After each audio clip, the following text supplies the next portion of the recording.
दोस्तों नमस्कार, मैं गुड्डू कुमार आपको एचएस अकेडमी सीटेट की तरफ से स्वागत करता हूं। उम्मीद करता हूं आप लोग कैसे होंगे। आप उम्मीद करता हूं आप लोग बहुत अच्छे होंगे। आज जो मैं चैप्टर लेकर आया हूं, न्यू चैप्टर है हमारा ईवीएस का। ईवीएस का चैप्टर सबसे इम्पोर्टेंट चैप्टर होता है, ठीक है, हमारे पर्यावरण अध्ययन के बारे में। ईवीएस का मतलब होता है पर्यावरण स्टडी, ईवीएस एनवायरमेंट स्टडी, ठीक है ना। CTET paper first 2025 paper first का ईवीएस कराने जा रहे हैं, ठीक है ना। हमें चैप्टर होगा, उस चैप्टर को बहुत बारीकी से देखेंगे, जैसे बहुत इंपॉर्टेंट पॉइंट होती है, ठीक है ना। और देखते हुए कि बच्चा जाता है ईवीएस में कंफ्यूज कर जाते हैं, ठीक है ना। तो कंफ्यूज नहीं होना है, ठीक है।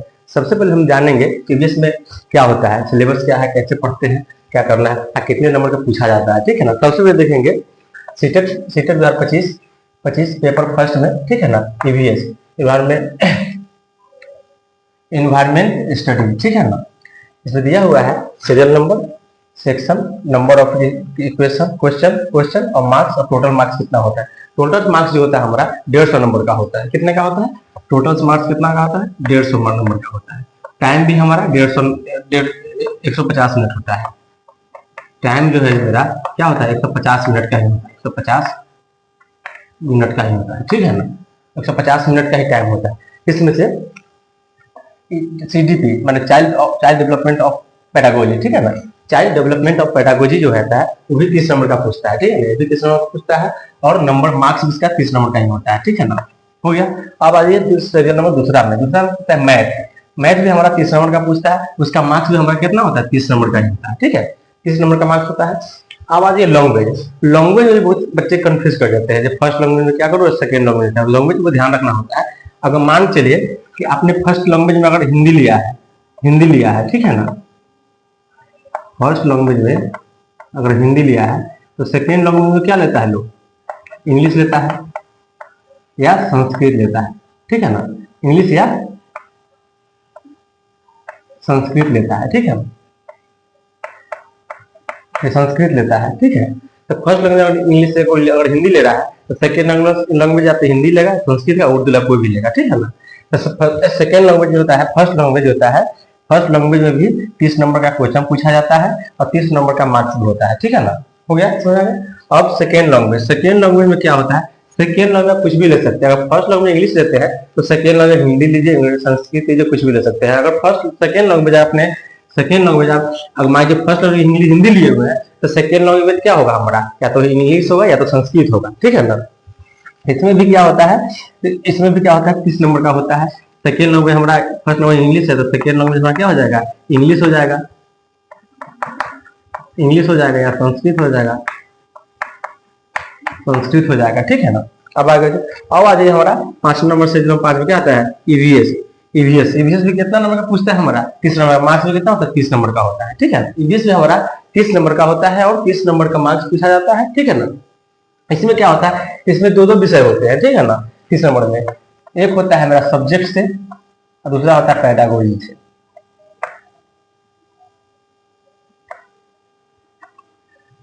पेडागोजी से होता है, इसमें भी 30 नंबर का होता है। एक होता है सब्जेक्ट से मतलब विषय से, एक होता है पेडागोजी से, ठीक है ना। लैंग्वेज में भी क्या होता है, फर्स्ट लैंग्वेज या सेकेंड लैंग्वेज में भी, इसमें भी फर्स्ट में क्या होता है विषय होता है, सब्जेक्ट होता है, और दूसरा में क्या होता है पेडागोजी होता है, ठीक है ना।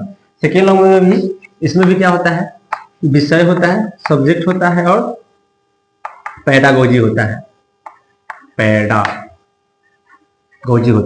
इसमें भी 30 नंबर। ईवीएस में क्या पूछता है, ईवीएस में भी 15 नंबर का विषय होता है, 15 नंबर का क्या होता है हमारा पेडागोजी होता है, 15 नंबर का सब्जेक्ट होता है, 15 नंबर का पेडागोजी होता है, ठीक है ना।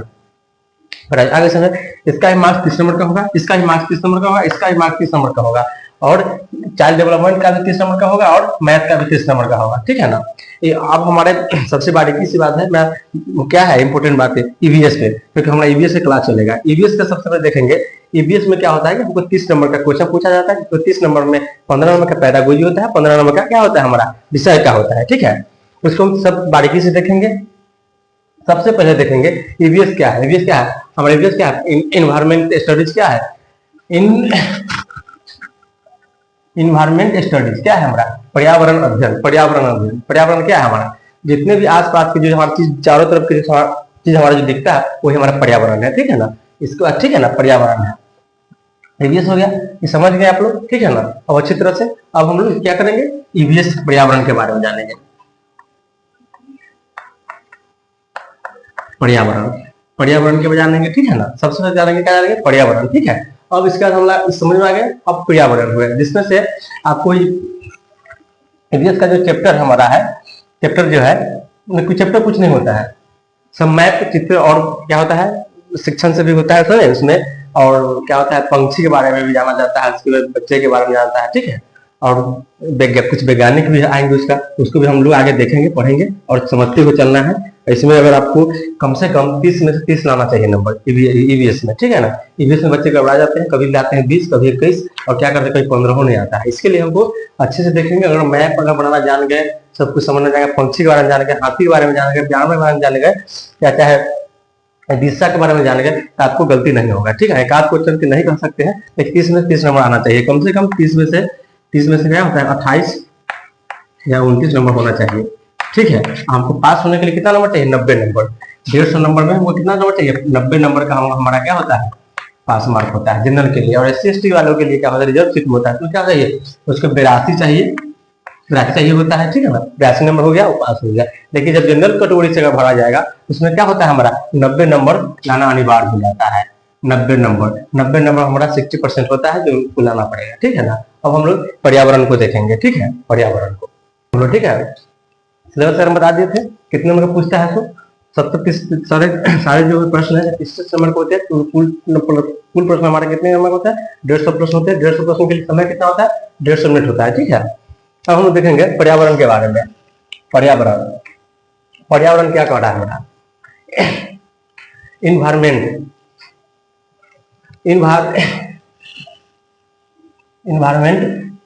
पर्यावरण क्या है, चारों ओर स्थित वस्तुओं को घेरा ही पर्यावरण कहलाता है।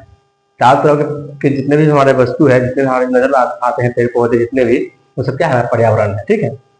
पर्यावरण है, ठीक है। अब हम लोग देखेंगे पर्यावरण कुछ कंटेंट है, ठीक है ना। कंटेंट है जो 15 नंबर का कंटेंट होता है और 15 नंबर का पेडागोजी होता है, ठीक है ना। इसमें देखेंगे कंटेंट में क्या होता है।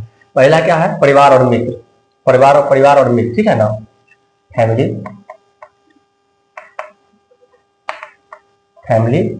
एंड फ्रेंड्स,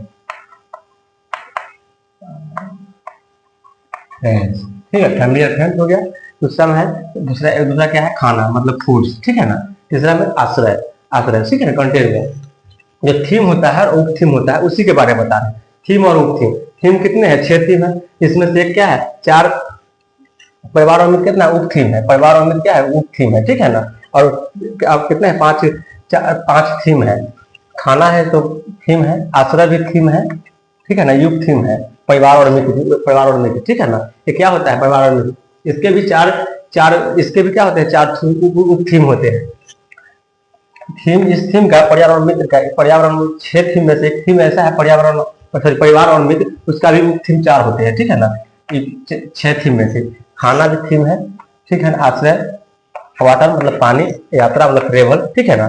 जो चीजें जो बनाते हैं, जो चीज हम करते हैं, जो चीज बनाते हैं और करते हैं वो भी क्या है, थीम है। ये भी थीम है, ठीक है ना। इसका कंटेंट कितना का था, 15 नंबर का प्रश्न था, 15 नंबर पूछा जाता है।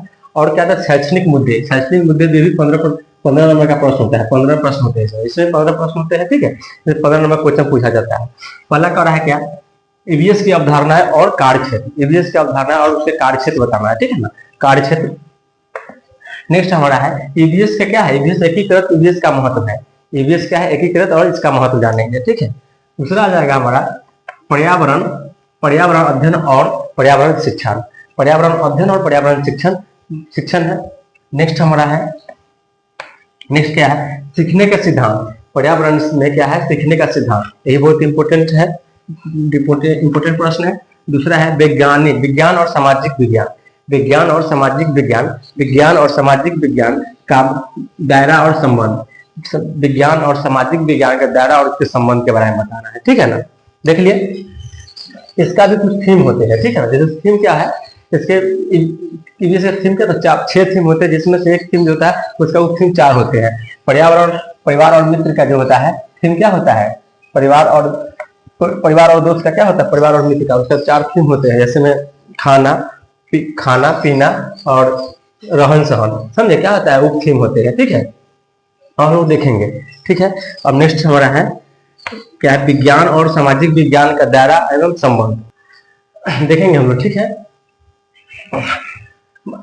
विज्ञान और सामाजिक विज्ञान विज्ञान और सामाजिक विज्ञान के दायरा और संबंध बता दिए थे। उसके आगे नेक्स्ट हमारा अवधारणाओं को प्रस्तुत करने के तरीके। ठीक है ना, नेक्स्ट हमारा पॉइंट है, नेक्स्ट जो क्वेश्चन हमारा है क्या, अवधारणाओं को प्रस्तुत करने के तरीके। ठीक है, नेक्स्ट हमारा क्या है, गतिविधियां अगर बच्चों को सबसे इंपॉर्टेंट होता है। अगर बच्चे गतिविधियां कर रहे हैं तो क्वेश्चन हमारा पॉजिटिव हो जाता है। ठीक है, प्रयोग करना, ये भी बहुत पॉजिटिव है। जो प्रयोग व्यवहारिक कार्य, व्यवहारिक कार्य करता है या प्रयोग करता है, यही बच्चा बहुत इंपॉर्टेंट है, बहुत अच्छा है। ठीक है, बच्चे को गलत नहीं समझता, बच्चा सब क्या है, सही है। बच्चे जितने भी गलती करता है, इसका मतलब सही कर रहा है, तभी तो सीखने का प्रयास कर रहा है। ठीक है, गलती करेगा तभी सीखेगा। ठीक है, बहस, अगर बच्चा बहस कर रहा है ये भी बहुत ठीक है। ठीक है ना, सीसी भी बहुत इंपॉर्टेंट। ठीक है, शिक्षण सामग्री और एड्स, ये प्रश्न है, पूछा जाता है बार बार। ठीक है, और समस्या भी एक प्रश्न है, ये भी बहुत इंपॉर्टेंट प्रश्न है। ठीक है, अब हम आ जाइए थीम और उपथीम। थीम बता दिए थे आपको कि थीम कितने होते हैं, 6 थीम्स होते हैं। 6 थीम्स में से एक थीम जो है उसका परिवार और मित्र क्या होता है, परिवार और मित्र का इसका एक थीम भी है। ठीक है ना, परिवार और मित्र का एक थीम है, उसके उपथीम कितने होते हैं, 4 होते हैं। उपथीम हमारा हो गया है 4। पहला है हमारा संबंध, दूसरा है कार्य एवं खेल, तीसरा है पशु और चौथा है हमारा पौधा। ठीक है ना, थीम हो गया। थीम में क्या क्या है देखेंगे। थीम में क्या हमारा भोजन है, आश्रय है, जल है, और जो चीज हम आश्रय है, सॉरी यात्रा है, ट्रेवल है, और छठा क्या हमारा है, हम जो सोचते हैं और करते हैं वो भी मेरा थीम है। ठीक है ना, 6 थीम के बारे में समझा दिए। थीम कितने हैं हमारा, 6 है, 6 थीम है। और उपथीम कितने हैं हमारा, 4। उपथीम कितने हैं, परिवार और मित्र के उपथीम कितने हैं, 4, जिसमें क्या आता है, संबंध, कार्य और खेल, और पौधे और पशु है। ठीक है ना, उपथीम होगा। थीम में क्या है, थीम को याद कर लेना है। थीम और उपथीम में क्या अंतर है, थीम में क्या होता है कि 6 थीम होते हैं। पहला थीम होता है परिवार और मित्र, दूसरा होता है भोजन, तीसरा होता है हमारा आश्रय, चौथा होता है जल, 5वां होता है यात्रा, और छठा जो होता है जो चीज हम सोचते हैं और करते हैं वो हमारा क्या है, थीम है। उपथीम में कौन कौन सा है, परिवार और मित्र का उपथीम कौन कौन सा है, उपथीम हमारा है संबंध, कार्य और खेल, और पशु और पौधे। ठीक है ना, और उपथीम हो गया। ठीक है, अब हम लोग देखेंगे आगे क्या है, पर्यावरण।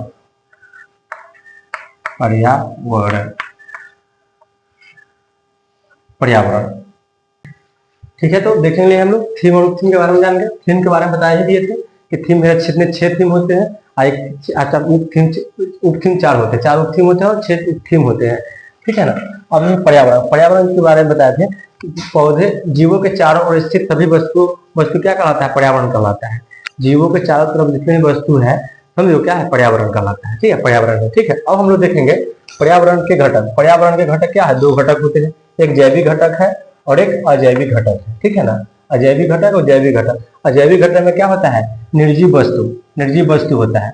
अजैविक घटक में क्या होता है, निर्जीव वस्तु होता है। और जैविक घटक में क्या होता है, सभी जीवधारी सम्मिलित होते हैं। क्या होता है, सभी क्या होते हैं, जीवधारी सम्मिलित होते हैं। जैविक घटक में क्या होता है, सभी जीवधारी सम्मिलित होते हैं, ना, सभी जीवधारी सम्मिलित होते हैं। ठीक है, और जैविक घटक में क्या होता है, निर्जीव वस्तु होते हैं। पर्यावरण के भौतिक घटक होते हैं।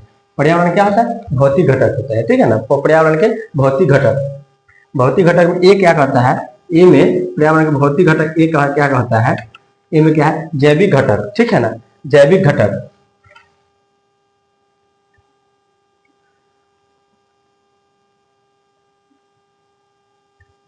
ये बायोलॉजिक कंपोनेंट प्राकृतिक द्वारा निर्मित होता है। ठीक है ना, जैविक घटक जो होता है क्या होता है, प्राकृतिक द्वारा निर्मित होता है। ठीक है, जैसे में हमारा क्या है, वायु है, स्थल है, नदी है, पहाड़ है, आदि है, ये सब क्या है हमारा, ये सब क्या है, अजैविक घटक है, मतलब प्राकृतिक द्वारा निर्मित है। ठीक है, और बी क्या कहता है, आर्टिफिशियल क्या था, कृत्रिम होता है। इसका हिंदी क्या होता है, आर्टिफिशियल का कृत्रिम होता है। कृत्रिम जो होता है मानव द्वारा निर्मित होता है। ठीक है, मानव द्वारा क्या होता है, निर्मित होता है। जैसे में एग्जांपल में क्या होता है, कार, मोबाइल, लैपटॉप, कॉपी, ठीक है, पेन, टीवी, बाइक, मकान भी आदि, ये सब क्या होता है, मानव द्वारा निर्मित होता है। ठीक है, मानव द्वारा क्या होता है, निर्मित होता है। ठीक है, आगे से देख लिए। ठीक है, अब हम लोग देखेंगे अगला पर्यावरणीय घटक हो गए हम लोग। ठीक है ना, इससे पहले हम लोग थीम बता दिए थे, उसके बाद हम लोग क्या होता है, जैविक घटक और जैविक घटक बता दिए थे। ठीक है ना, जैविक घटक और जैविक घटक। ठीक है, अब हम लोग देखेंगे क्या करें, जैविक घटक। ठीक है ना, पर्यावरण की बता दिए थे, पर्यावरण घटक भी बता दिए थे, तो उसी का है पर्यावरण जैविक घटक, बायोमेट्रिक कंपोनेंट, बायोमेट्रिक कंपोनेंट। ठीक है ना, इसको क्या कहते हैं, उपभोग प्रोडक्ट, प्रोडक्ट में क्या है, उत्पादक, प्रोडक्ट मतलब क्या होता है, उत्पादक, उत्पादक क्या करते हैं जैविक घटक में, वे सभी जीव जो प्रकाश संश्लेषण के द्वारा द्वारा स्वयं भोजन बनाते हैं। ठीक है ना, वे जीव माने जैविक जैविक घटक में क्या होता है, उपभोक्ता क्या करते हैं, उपभोक्ता वे सभी जीव जो प्रकाश संश्लेषण के द्वारा स्वयं भोजन बनाते हैं। जैसे एग्जाम्पल में दिया है क्या, वे सभी जीव जो प्रकाश संश्लेषण के द्वारा स्वयं भोजन बनाते हैं। जैसे में क्या है, ग्रीन प्लांट हरे पौधे, काय नीला हरित शैवाल। ठीक है ना, नीला हरित शैवाल। ठीक है, अब हम देखेंगे नेक्स्ट हमारा है बी में क्या कर रहा है, हमारा ए और बी में क्या कर रहा है, उपभोक्ता, कंज्यूमर। कंज्यूमर मतलब क्या होता है, उपभोक्ता। उपभोक्ता क्या होता है, वे सभी जीव जो अपना भोजन दूसरे जीवों से प्राप्त करते हैं। वे जीव जो अपना भोजन दूसरे जीवों से क्या करते हैं, प्राप्त करते हैं। जैसे में क्या करते हैं, एनिमल्स एंड ह्यूमन, मतलब जानवर और इंसान है ना, एक दूसरे से जीव के, वे जीव जो अपने भोजन दूसरे जीवों से प्राप्त करते हैं, कौन करते हैं, जानवर और इंसान। ठीक है, अब हम देखेंगे तीसरा अपघटक। अपघटक डिकम्पेयर अपघटक। अपघटक में क्या करता है, वे जीव जो अपना भोजन मृत जीवों से प्राप्त करते हैं। वे जीव जो अपना भोजन मृत जीवों से प्राप्त करते हैं। जैसे में एग्जाम्पल में क्या है, केचुआ और गिद्ध। केचुआ और गिद्ध क्या करते हैं, मृत जीवों से अपना भोजन प्राप्त करते हैं। दूसरा में एग्जाम्पल में क्या कर रहा है, केचुआ और गिद्ध है। ठीक है ना, वो क्या करता है, पृथ्वी के सफाई के लिए, पर्यावरण स्वच्छ बनाने के लिए ही गिद्ध जो है, जो मृत जीवों को मृत जीवो होता है उसको खाकर क्या करते हैं, पर्यावरण को स्वच्छ बनाता है। ठीक है ना, पर्यावरण को स्वच्छ बनाता है और पृथ्वी को सफाई के लिए भी। ठीक है ना, पृथ्वी की सफाई के लिए भी मृत भोजन जो प्राप्त करता है गिद्ध और केचुआ, वो क्या करता है, पर्यावरण को साफ करता है। ठीक है, अब हम देखेंगे नेक्स्ट पॉइंट है हमारा पर्यावरण का कार्य क्षेत्र। पर्यावरण का कार्य क्षेत्र। ठीक है, पर्यावरण का कार्य क्षेत्र हमारा है। ठीक है, देखेंगे पर्यावरण का क्षेत्र। इससे पहले हम लोग कहते जैविक घटक और उपघटक, अपघटक। ठीक है ना, अपघटक बता दिए थे। अब हम लोग क्या है, पर्यावरण का क्षेत्र। पर्यावरण का क्षेत्र क्या कह रहा है, पर्यावरण का क्षेत्र कह रहा है हमारा, पर्यावरण क्षेत्र जो होता है, जैसे होता है क्या, जलमंडल मतलब वायुमंडल होता है, उसका जलमंडल होता है, उसका जैव मंडल होता है, उसका स्थल मंडल होता है। ठीक है ना, स्थल मंडल होता है। ग्राफर बायोस्फीयर और हाइड्रोस्फीयर, और क्या है, एटमोस्फीयर माने वायुमंडल और जलमंडल, और क्या, जैव मंडल और स्थल मंडल। ठीक है ना, जैव मंडल चारों में क्या होता है, चारों में स्थल मंडल में क्या होता है, वायुमंडल और स्थल मंडल का उभयनिष्ठ क्षेत्र है। वायुमंडल और स्थल मंडल का उभयनिष्ठ क्षेत्र है। ठीक है ना, उभयनिष्ठ क्षेत्र है। अब देखेंगे हमरा एटमोस्फियर, वायुमंडल एटमोस्फियर, गैसों को घेरा जो गुरुत्वाकर्षण के कारण पृथ्वी के चारों ओर टिका है। ठीक है ना, गैसों को घेरा जो गुरुत्वाकर्षण के कारण पृथ्वी के चारों ओर घिरा हुआ है। ठीक है, जैसे पृथ्वी है, चारों तरफ घिरा हुआ है इसका। ठीक है ना, वायुमंडल, इसमें क्या होता है, इसका क्षेत्र होता है, भारी गैस होता है जो प्लस में होता है। ठीक है ना, माने घनत्व ज्यादा होता है, और क्या होता है, हल्का गैस मतलब इसका घनत्व क्या होता है, कम होता है। ठीक है, कम होता है। ठीक है, वायुमंडल की परतें होते हैं। ठीक है, और हमारा क्या है, छोप मंडल की ऊंचाई क्या है, उसकी परत कितने हैं, ये सब हम बताएंगे। ठीक है ना, सबसे पहले देखेंगे पर्यावरण पर्यावरण का जो बारे में बता रहा है। पर्यावरण में बहुत इंपॉर्टेंट चैप्टर है। दूसरी नंबर इससे हम आपको क्या है कि हमारा पास मार्क का सबसे इंपॉर्टेंट जगह, बहुत अच्छी बहुत इंपॉर्टेंट पर्सन है। पास मार्क में बच्चे हर चीज में नंबर कम आ जाते हैं, लेकिन ईवीएस में क्या होता है उसका नंबर 25, 26, 20, 22 जरूर आते रहते हैं। ठीक है, सीजीपी में कम जाएगा, हिंदी में कम जाएगा, इसमें नहीं कमता है। इसलिए इसको बारीकी से पढ़ना है, बहुत अच्छे से पढ़ना है, और जितना जितना हो सके इसका सेट बनाइए, प्रैक्टिस कीजिएगा, बहुत तो कोई दिक्कत नहीं होगी। प्रैक्टिस करेंगे तब कोई दिक्कत नहीं होगी। और आज सेट अगर एक बना रहा है, एक सेट में अगर मान लीजिए आपको 10 गलती हो रहा है तो कल को 10 गलती नहीं होगी, 8 गलती होगा, 6 गलती बनी है। तो इसलिए जिस तरह से बनाते जितना सेट रहेगा उतनी आपके लिए लाभदायक होगी। ठीक है ना, इसको थ्योरी को पढ़ना है और साथ साथ सेट भी बनाना है। ठीक है ना, ठीक है। वायुमंडल हो गया था, वायुमंडली हो गया था, वायुमंडल के बारे में हो गया था। अब हमारा है छोप मंडल। छोप मंडल की ऊंचाई कितनी होती है? छोप मंडल की ऊंचाई होती है हमारा, छोप मंडल की औसत ऊंचाई होती है 13 से 14 किलोमीटर। ठीक है ना, छोप मंडल की जो औसत ऊंचाई होती है कितना होती है? 13 से 14 किलोमीटर होती है। वायुमंडल में सबसे निचली परत होती है, वायुमंडल सबसे निचली परत होती है निचली परत है। वायुमंडल सबसे निचली परत है। ठीक है, ऊंचाई के साथ तापमान घटता है। ऊंचाई बढ़ेगा तो तापमान क्या होगा? घटता है। ऊंचाई के साथ तापमान क्या है? घटता है। ऊंचाई के साथ क्या है? ऊंचाई अगर बढ़ेगा तो तापमान अपने आप क्या करेगा? घटेगा। ठीक है ना, घटेगा। धूल पर अगर मान के चलो, धूल पे अगर 8 से 10 किलोमीटर पे अगर तापमान है तो 18 किलोमीटर पे कितना हो जाएगा? वहां भूमध्य रेखा पर घट जाएगी। ठीक है ना, देखिए ऊंचाई के साथ तापमान घटता है। 165 मीटर पे 1 डिग्री सेल्सियस कम जाता है। क्या होता है? कम रहता है, 1 डिग्री सेल्सियस कम जाता है। ठीक है, समान हर्ष पर, ठीक है, समान हर्ष दर पे। ठीक है ना, 1 किलोमीटर की ऊंचाई पर क्या होता है? 6.5 डिग्री सेल्सियस पर कमता है। ठीक है ना, 1 किलोमीटर ऊंचाई पर क्या होता है? 1 किलोमीटर की ऊंचाई पर क्या होता है? 6.65 डिग्री सेल्सियस पे कम होता है, माने 6 डिग्री सेल्सियस कम होता है। इसमें सभी मौसम घटनाएं होती है। इसमें क्या होता है? सभी मौसमी घटनाएं होती है। इसमें सभी मौसमी घटनाएं होती है। ठीक है, भूमध्य रेखा, इसका टेम्परेचर क्या है? बढ़ता है, फैलती है। क्या होता है? फैलता है। और ध्रुव पर किसका टेम्परेचर क्या है? घटता है, गैस सिकुड़ता है। जैसे कोई गुब्बारा ले लीजिए। ठीक है ना, अगर गुब्बारे में दोनों गुब्बारे में समान आकार में उसको गैस भर दो। ठीक है ना, और किसी को छत पे छोड़ दो, किसी को क्या करता है?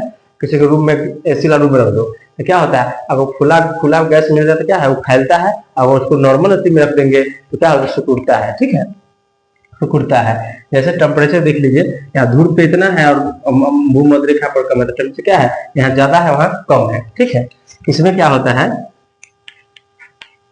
इसमें सभी मौसमी घटनाएं होती है,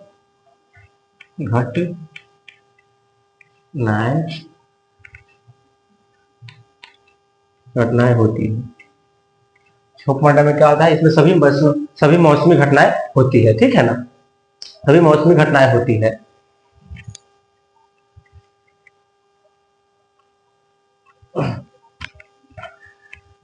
सभी मौसमी घटनाएं होती है। अब इसके आगे हमारा है समताप मंडल। जैसे 18 से 50 किलोमीटर पड़ जाएगा तो क्या होता है? परत क्या हो जाता है हमारा? एक समताप मंडल हो जाता है। क्या हो जाता है? समताप मंडल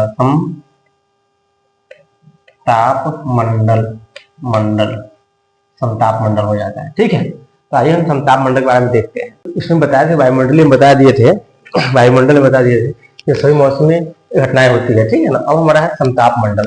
समताप मंडल में क्या करता है? 18 से 50 किलोमीटर में ओजोन परत पाई जाती है। क्या होती है? ओजोन परत पाई जाती है। ओजोन परत पाई जाती है। क्या? कितने किलोमीटर पर? 18 से 50 किलोमीटर पर। 18 से 50 किलोमीटर, 18 से 50 लेना है ना। समताप मंडल में क्या होता है हमारा? क्या होता है? ओजोन परत पाई जाती है। ठीक है, अब हमारा है इसमें क्या होता है? पराबैंगनी किरण से सुरक्षा करती है। इसमें इसे क्या करती है? पराबैंगनी किरण सुरक्षा करती है। इसको क्या करती है? समताप मंडल को पराबैंगनी किरण से सुरक्षा करती है, इससे सुरक्षा करती है। टेम्परेचर हमेशा ज्यादा होता है संघनन में। ठीक है, बादल और वर्षा। ठीक है ना, अगर संघनन में टेम्परेचर ज्यादा रहेगा क्या होता है? बादल लगेगा, उससे क्या होगा? वर्षा होगा। क्या होगी? बारिश होगी। ठीक है ना, अभी मौसम जैसे बरसात के मौसम में देखिएगा, संघनन में टेम्परेचर अगर बढ़ जाता है तो क्या होता है? बादल हो जाता है, बादल आ जाता है। बादल आने के बाद क्या होता है? वर्षा होती है। ठीक है ना, टेम्परेचर बढ़े तो वर्षा होती है। अब क्या करा है? कोई मौसमी घटनाएं नहीं होती है। इसमें क्या होती है, समताप मंडल में कोई मौसमी घटनाएं नहीं होती है। क्या होती है, कोई मौसमी घटनाएं नहीं होती है। ठीक है, हवाई जहाज उड़ाई जाती है। इसमें क्या होगा, मौसम की कोई घटना नहीं होगी तो हवाई जहाज क्या क्या होगा, उड़ सकता है, हवाई जहाज को हम उड़ा सकते हैं। ठीक है, मध्यमंडल, मध्यमंडल, मध्यमंडल क्या है, 18 से 50 से 18, 18 में -100 डिग्री सेल्सियस होता है। ठीक है ना, इसे मध्यमंडल में क्या होता है, 50 से 80 किलोमीटर का क्या होता है, इसमें क्या होता है, इसमें क्या होता है, धूल कण नहीं पाए जाते हैं। इसमें क्या होता है, 50 से 80 किलोमीटर में जो मध्यमंडल में होते हैं उसमें क्या होता है, धूल और कण नहीं पाए जाते हैं, धूल और कण नहीं पाया जाता है। ठीक है, सूर्य की किरणें सीधी निकल जाती है। इसमें क्या, मध्यमंडल में क्या होता है, -100 डिग्री सेल्सियस पर मध्यमंडल में क्या होता है, किरणें जो होती है सीधे निकल जाती है और इस मध्यमंडल में क्या होता है, कोई धूल कण नहीं पाया जाता है, तो कोई धूल और कण नहीं पाया जाता है। ठीक है, सूर्य की किरणें क्या होती है, सीधे निकल जाती है। ठीक है ना, अब हमारा है वायुमंडल की सबसे ठंडी परत। वायुमंडल क्या है, वायुमंडल जो है हमारा है समताप मंडल, वायुमंडल क्या है, तो सबसे ठंडी परत है। ठीक है, उसका उल्का पिंड भी कहा जल जाता है, उसमें ठंडी परत उल्का पिंड क्या होता है, जल जाते हैं। ठीक है ना, जल जाते हैं। ठीक है, ठीक है, अब हमारा तीसरा हो गया है। ठीक है, अब हमारा चौथा है मयान मंडल। ठीक है ना, चौथा क्या है हमारा, चौथा हमारा है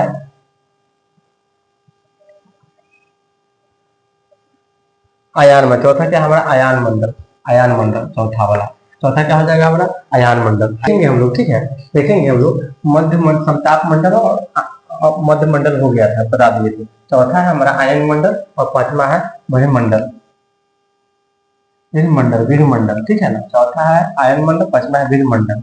सबसे पहले तो होता है आयन मंडल में क्या करता है, आयन मंडल का जो दूरी होता है 80 से 640 किलोमीटर की दूरी होता है। ठीक है ना, आयन मंडल पर 80 से लेकर के 80 किलोमीटर से लेकर 640 किलोमीटर तक का होता है।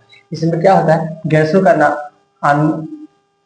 आण्विकरण होता है। इसमें क्या होता है, आण्विकरण होता है, इसमें गैसों का आण्विकरण होता है। ठीक है, इसमें गैस अपने इसमें गैस आयनों से टूट जाती है। इसमें क्या होता है, इसमें गैसों आयन मंडल में क्या होता है, इसमें आयन मंडल में गैसों का आयनों में टूट जाता है। ठीक है, आयन मंडल में अवशेषित कण पाए जाते हैं। इसमें क्या होता है, अवशेषित कण पाए जाते हैं। ठीक है, सही है। इसमें रेडियो सेटअप लगाए जाते हैं। इसमें रेडियो आयन मंडल में क्या होता है, रेडियो सेटअप लगाए भी जाते हैं। ठीक है, किलो इसका आयन मंडल की दूरी कितना होता है, कितना होता है, 80 से 640 किलोमीटर का होता है। ठीक है, इसमें क्या होता है, इसमें आयन मंडल में गैसों का आयनीकरण होता है, आयनीकरण होता है। इसमें गैसें आयनों में टूट जाता है। ठीक है, तीसरा कह रहा है अवशेषित कण पाए जाते हैं। आयन मंडल में क्या होता है, अवशेषित कण पाए जाते हैं। ठीक है, कण पाए जाते हैं। इसमें रेडियो सेटअप भी लगाए जाते हैं। आयन मंडल में क्या होता है, रेडियो सेटअप भी हम लोग लगाया जाता है। ठीक है ना, अब हमारा है बहिर्मंडल, 100 स्पीयर। इसमें क्या होता है, 640 से लेकर के 1000 किलोमीटर तक का दूरी होता है इसमें। ठीक है ना, 100 स्पीयर में 640 से लेकर के 1000 किलोमीटर तक का होता है। ठीक है ना, इसमें बनाया हुआ ग्राफ है 100 स्पीयर मतलब बहिर्मंडल। इसमें कर्ण रेखा जो क्या होता है, 140 से लेकर के 1000 किलोमीटर का दूरी तक होता है। ठीक है ना, इसमें क्या होता है, 99% वायुमंडल फूस हो जाता है। क्या होता है, फूस हो जाता है। 99% वायुमंडल में से क्या होता है, उसका वायुमंडल फूस हो जाता है। ठीक है ना, अब हम देखते हैं वायुमंडल में कहता है वायुमंडल की सबसे बाहरी परत है। ठीक है ना, वायुमंडल में वायुमंडल की सबसे बाहरी परत है। ठीक है, इसमें क्या होता है, कृत्रिम उपग्रह लगाए जाते हैं। इसमें कृत्रिम उपग्रह लगाए भी जाते हैं। ठीक है, अब हम लोग देखेंगे विश्व में वायुगैस वायुमंडल में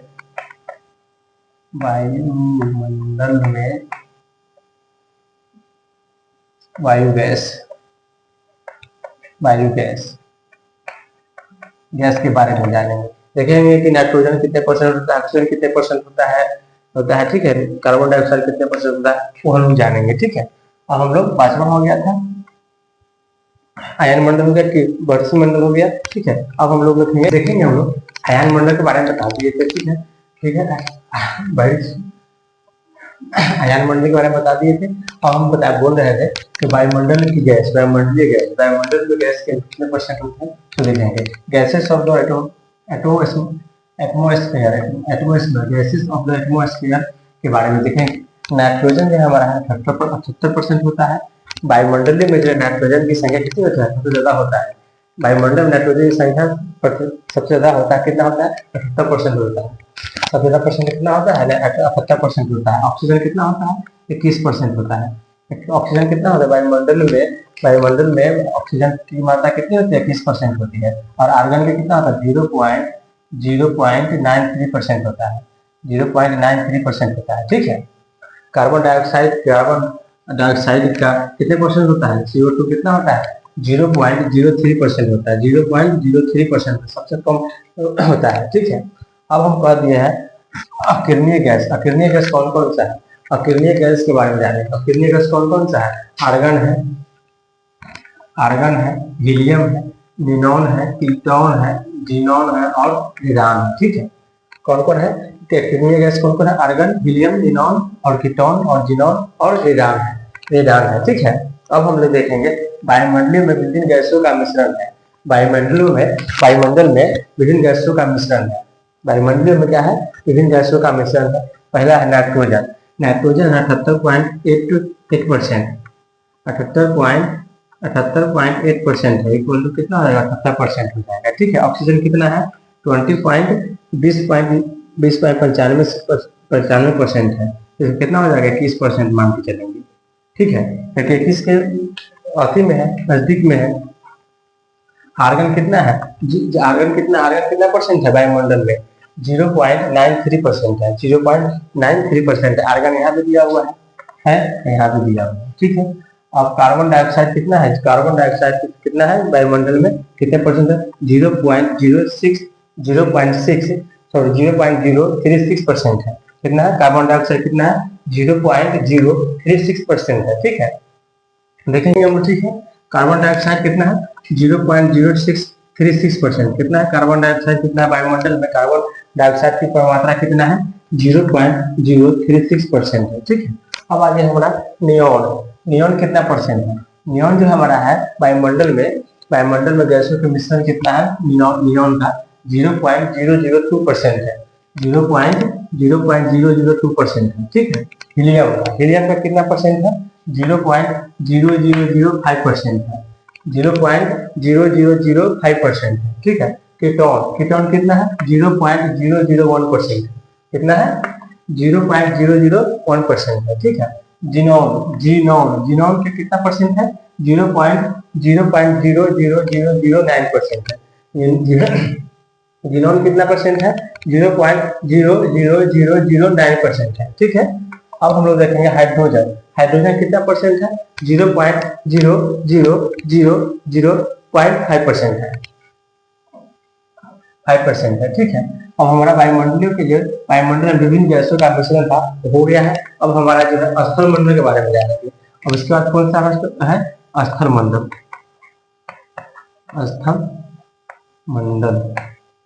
स्थल मंडल के बारे में देखेंगे। ठीक है, उसके बाद हमारा है वाटर, मतलब जल है।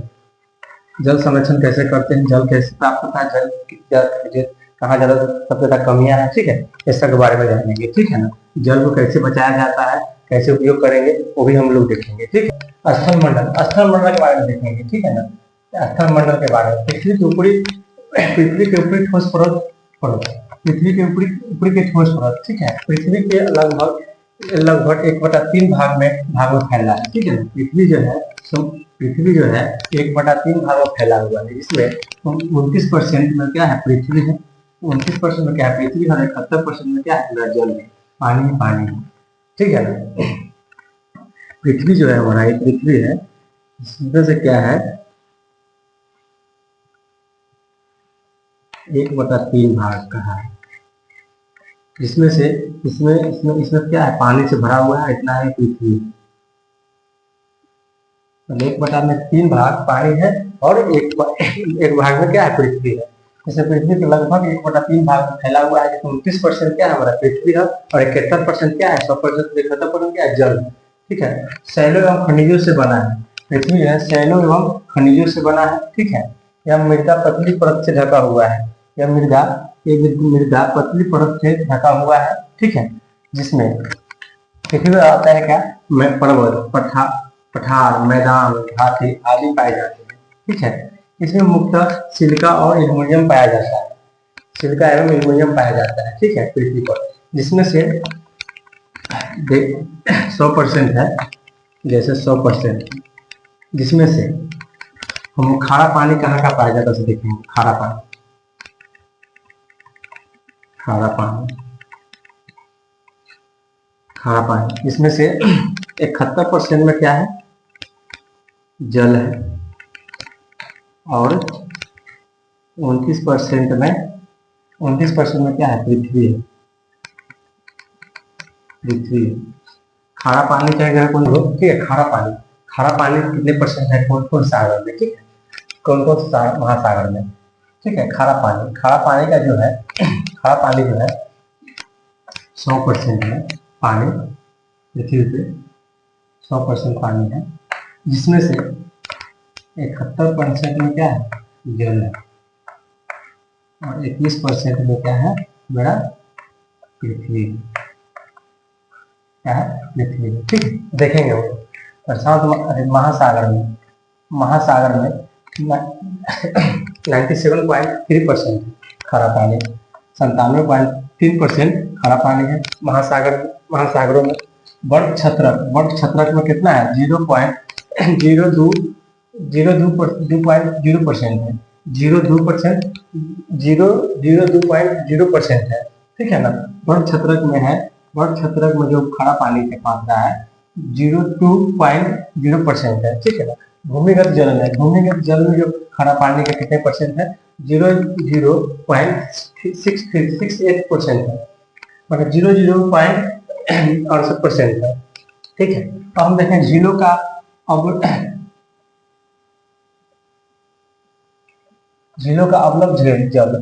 जल कितने परसेंट है, पॉइंट में है 0.009%। ठीक है ना, 009% है, 009% है।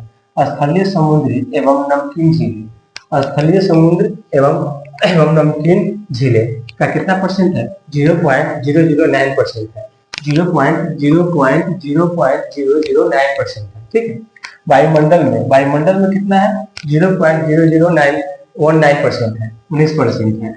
मतलब वायुमंडल में कितना खारा पानी का परसेंटेज है, 0.0019% है, मतलब 19%, 0.0019% है। ठीक है, नदियों में कितना है, 0.001% है खारा पानी कितना है नदियों में, 0.001% है। ठीक है, हम देख लेंगे, इसको जोड़ेंगे ना तो पूरा में कितना हो जाएगा, मेरा 100% हो जाएगा, 100% हो जाएगा। अब हमारा है जल के बारे में जानेंगे। जल क्या कर रहा है, जल एक महत्वपूर्ण नवीकरणीय प्राकृतिक संसाधन है। जल एक क्या है, जल एक महत्वपूर्ण नवीकरणीय प्राकृतिक संसाधन है। भूपृष्ठ का 3/4 भाग, भूपृष्ठ का 3/4 भाग जल से ढका है। क्या, कैसे ढका है, जल से ढका है। ठीक है, इसलिए इसमें जल का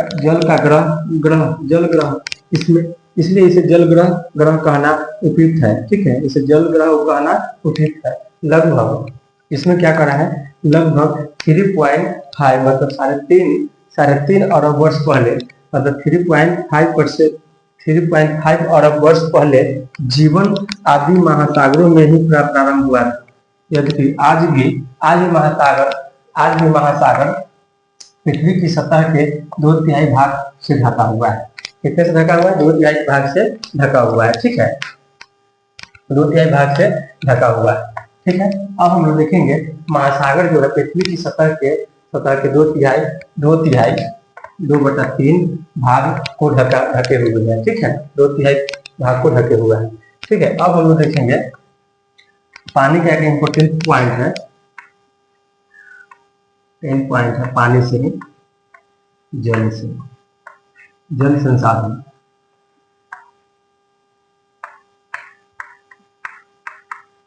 जल संसाधन। ठीक,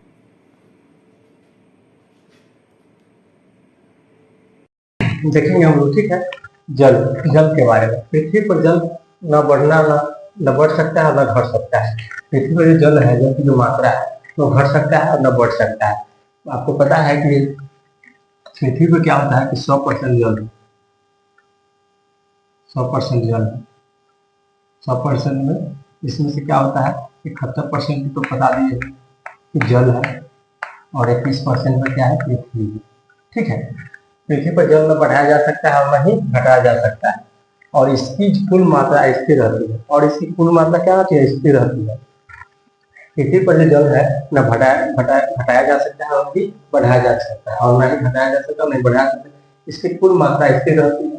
इसकी प्रचुरता, इसी की प्रचुरता में विविधता प्रतीत होती है। इसकी प्रचुरता में क्या होती है, विविधता प्रतीत होती है क्योंकि वह वाष्पीकरण वर्षण और वाह की प्रक्रियाओं द्वारा महासागरों में चक्रण द्वारा निरंतर गतिशील है। निरंतर क्या है, गतिशील है। जैसा कि आप जानते हैं कि इसे जल चक्र भी कहते हैं। इसे जल चक्र भी कहते हैं, जल चक्र की भी कहते हैं। जल चक्र, पृथ्वी पर जल न बढ़ाया जा सकता है और नहीं घटाया जा सकता है। ठीक है, घटाया जा सकता है, और इसकी कुल मात्रा स्थिर रहती है। इसकी प्रचुरता में विविधता प्रतीत होती है क्योंकि वह वाष्पीकरण वर्षण और वाह की प्रक्रियाओं द्वारा महासागरों में चक्र द्वारा निरंतर गतिशील है। जैसा कि आप जानते हैं कि इसे जल चक्र भी कहते हैं। ठीक है, अब हमारा है जल उपलब्धता की समस्या है। जल की उपलब्धता की समस्या कहाँ कहाँ होती है, जैसे रेगिस्तान में पाया जाता है, अबू धाबी है, अमेरिका के कुछ हिस्सा में है, ऑस्ट्रेलिया में है। ठीक है, पश्चिमी एशिया में है। ठीक है, और जल की बहुत ही प्रॉब्लम चलता है, समस्या है जल का। जैसे विश्व के कई प्रदेशों में जल की कमी है। विश्व के कई प्रदेशों में, कई देशों है विश्व में, कई प्रदेश में ऐसे जल की समस्या हो जाती है, समस्या रहती है। जैसे में विश्व के कई प्रदेशों में जल की समस्या, अधिकांश में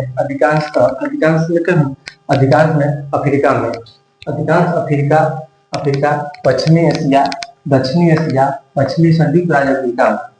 कहाँ अधिकांश अफ्रीका में रहता है, एशिया, पश्चिमी एशिया में रहता है, दक्षिणी एशिया में रहता है, पश्चिमी संयुक्त राज्य अमेरिका में भी रहता है। अमेरिका के भाग में पश्चिमी मेक्सिको में रहता है, दक्षिण अमेरिका के भाग, और संपूर्ण ऑस्ट्रेलिया अल्बेनिया जल की आपूर्ति की कमी का सामना कर रहा है। ठीक है, सामना कर रहा है, कौन कर रहा है, संयुक्त राज्य अमेरिका कर रहा है भाग, पश्चिमी मेक्सिको कर रहा है, दक्षिणी अमेरिका के भाग, और संपूर्ण ऑस्ट्रेलिया अल्बेनिया जल की आपूर्ति की कमी का सामना कर रहा है। वही देश ऐसे जलवायु प्रदेशों में स्थित है, वही देश ऐसे जलवायु प्रदेश में स्थित है जहां अक्सर समस्या बनी रहती है। इस प्रकार जल का अभाव मौसमी अथवा प्रकरणों द्वारा होता है, जल की समस्या। ठीक है, जैसे में जल की समस्या यहाँ भी भारत में भी है, बिहार में भी है। कहीं देखिए, कहीं कल जब गर्मी का मौसम आता है, मई जून के महीनों में, क्या होता है कि कल में पानी कम आने लगता है। ठीक है ना, कल में जल की कमी आने लगती है। ठीक है, देखेंगे अब इसके बारे में देखेंगे जल की संरक्षण कैसे करते हैं। प्रकार जल का अथवा मौसमी अथवा परिमाण स्वरूप हो सकता है, अथवा अति उपयोगी जल स्रोतों के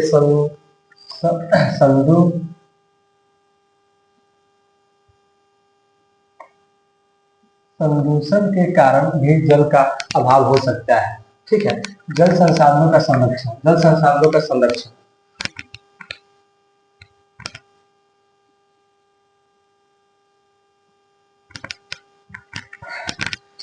देखेंगे हम लोग। ठीक है, इस प्रकार जल का अथवा मौसमी अथवा परिमाण स्वरूप हो सकता है, अथवा अति उपयोगी जल स्रोतों के संदूषण के कारण भी जल का अभाव हो सकता है। और हम अगला पॉइंट है मेरा जल संसाधनों का संरक्षण, conservation of the water resource. ठीक है, देखेंगे वन और वनस्पति आवरण, वन और वन और अन्य वनस्पति आवरण आवरण आवरण धरातलीय प्रभाव को मंद करते हैं और भूमि का जलों को पुनः पूरित करते हैं।